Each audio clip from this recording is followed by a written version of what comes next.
Estamos estudando 1 Timóteo, estamos no capítulo 4. Hoje nós vamos sequenciar a perícope que vai do verso 6 até o verso 11.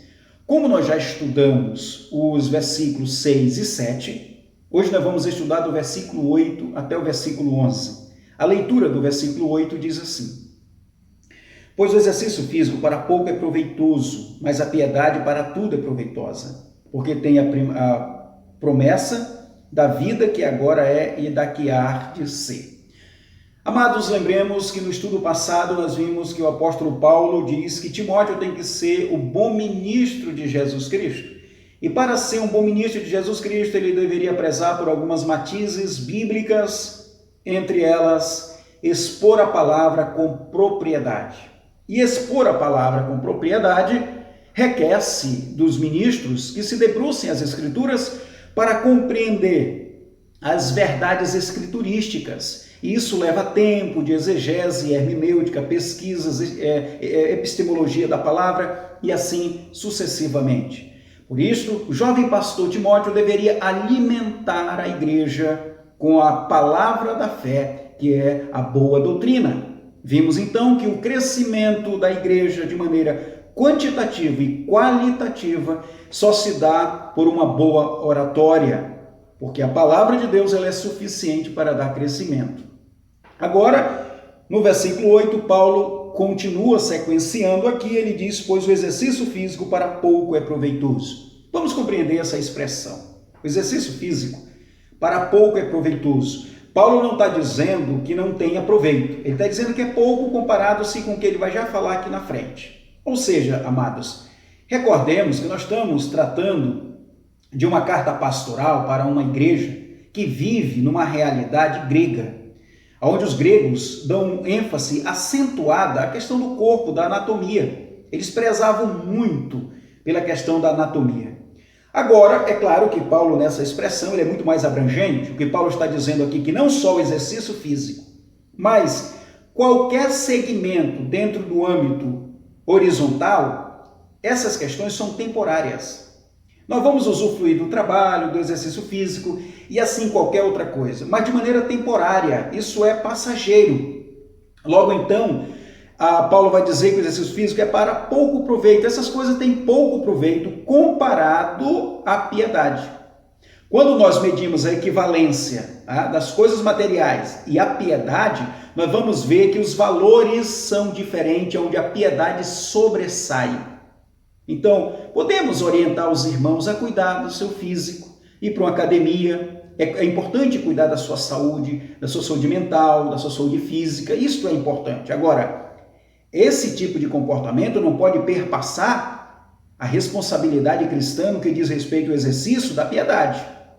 Ou seja, a vida cristã, como nós estudamos, a palavra piedade, eusebia, para uma pessoa temente, para uma pessoa piedosa que vive os preceitos de Deus. Ou seja, exercitar, como nós vimos a palavra exercitar, ginagizo, a palavra ginagizo da palavra grega para ginásio, ou seja, o exercício físico comparado com a piedade, nós vamos notar que a piedade tem muito mais valor. Então eu preciso empreender um tempo de qualidade maior na piedade. Porque Paulo diz assim, mas a piedade para tudo é proveitosa. Porque a piedade, ela é a vida cristã.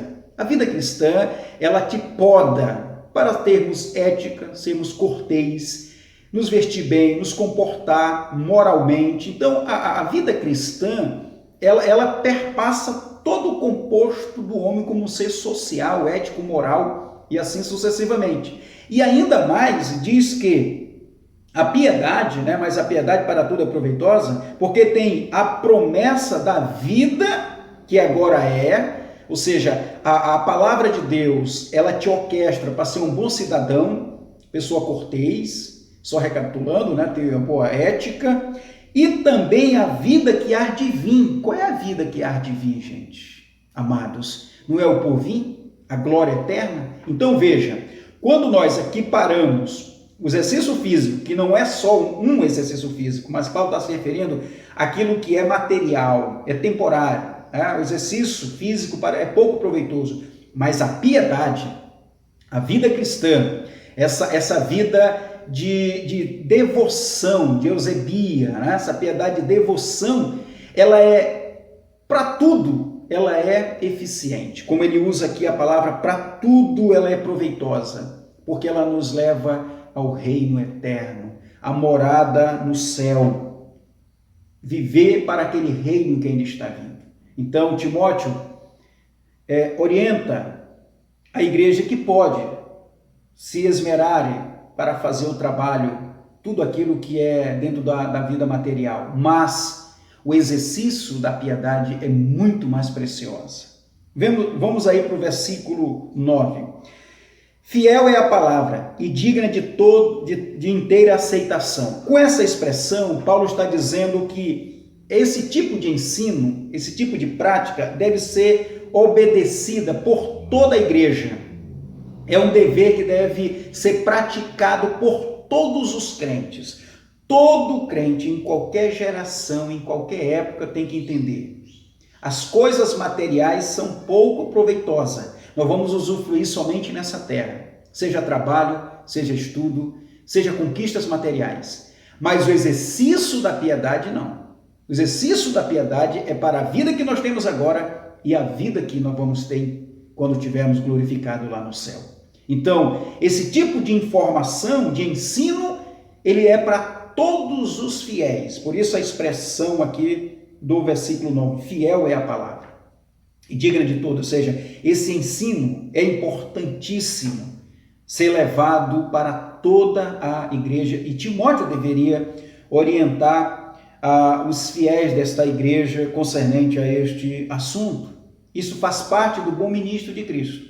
O bom ministro, ele é um homem sapiente. Ele tramita do conhecimento do que é espiritual e do que é secular. Tá? Ele orienta a igreja concernente a essas matizes. Isso faz parte do bom ministro de Cristo. No versículo 10, Paulo diz, ora, é para esse fim que labutamos e nos esforçamos sobre modo, porquanto temos posto a nossa esperança no Deus vivo, Salvador de todos os homens, especialmente dos fiéis. Meus amados, o versículo 10, para este fim que labutamos, é a mesma palavra para trabalhar, para se exercitar. É a mesma expressão que nós usamos ali do exercício no questão de gnagizo, de se exercitar. É para isto.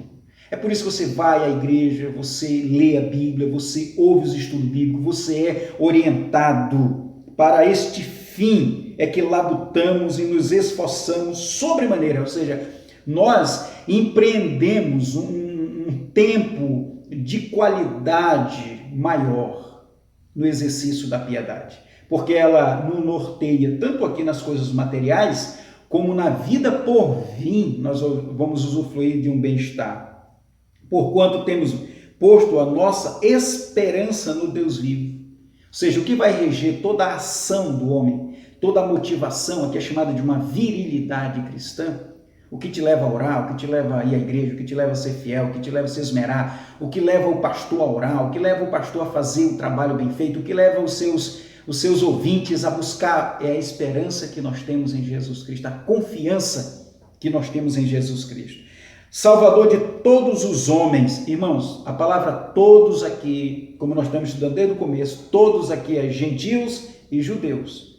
E hermeneuticamente é impossível, hermeneuticamente, a salvação de todos os homens da face da terra, porque já tem homens que morreram e foram para o inferno e tem uns que estão no céu. Então, o que Paulo está se referindo com a expressão todos aqui, todos os homens aqui, é judeus e gentios, seja das classes, da classe tanto dos judeus como do gentio, como nós já estudamos sobre isso. Especialmente dos fiéis. Então, a palavra fiéis aqui é a classe, aquele que o Senhor elegeu, esses vão ser chamados, esses vão ser despertados pela palavra. Então, é importante que Timóteo se esmere neste ensino. Para nós concluir aí no versículo 11, diz o texto, ordena e ensina estas coisas. Então, ele termina com essa expressão, ordena e ensina essas coisas. para que seja um bom ministro de Cristo. Veja que ele começa no versículo 6 do capítulo 4, dizendo: expõe estas coisas aos irmãos. E ele termina essa perícola aí no 11, dizendo: ordena e ensina estas coisas. Então ele abre dizendo: exorta os irmãos com essas coisas, e ele termina dizendo: ordena e ensina. Então aqui nós temos um cerne nevrálgico de como a igreja deve ser pastoreada. Meus amados e queridos, que nós zelemos, que nós busquemos com todo o zelo essas matizes, para que, como Timóteo, possamos também ser o bom ministro de Cristo. Concluímos assim esta perícope do verso 6 até o verso 11.